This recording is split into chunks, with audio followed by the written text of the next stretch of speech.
Good afternoon mga boss. For today's installation, nag-install tayo ng Android head unit with reverse camera sa Isuzu Sportivo.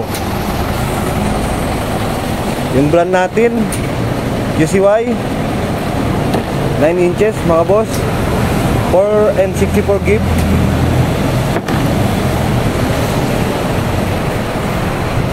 Bale, dito pala nakalagay yung reverse camera niya mga boss.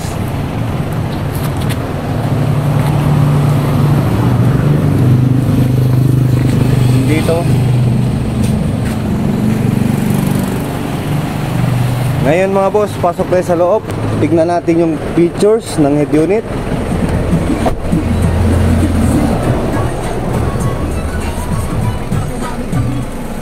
Bali, yung ginawa pala namin dito mga boss, wiring tapos retrofit kasi old model na siya mga boss, 2010. Bali, wala tayong available panel.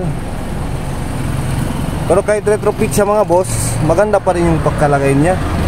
Ngayon tingnan natin yung features ng mga boss.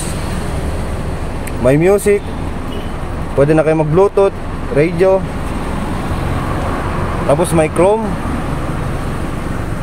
DSP, Google, tapos may Maps, Netflix, Play Store, Spotify, Waze at YouTube.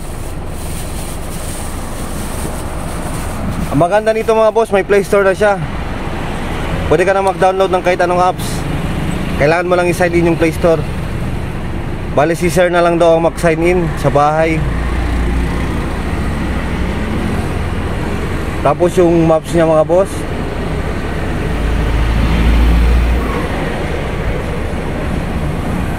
yan, klarong klaro.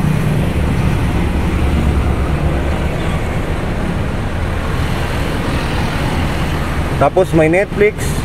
I-sign in nyo lang yung account nyo sa Netflix mga boss. Pwede na kayo mag-Netflix dito.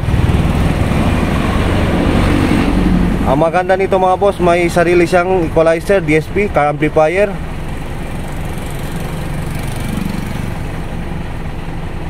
Tapos kung may mga songs kayo sa mga cellphone, pwede nyo i-bluetooth dito. May music. Yan.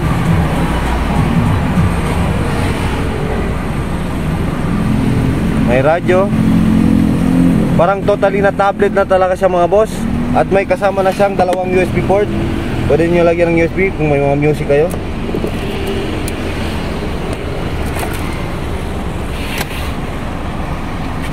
Kung mag-reverse kayo mga boss, automatic siya.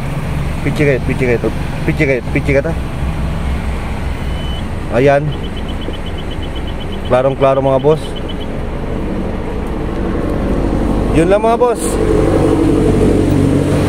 More inquiry, visit our shop.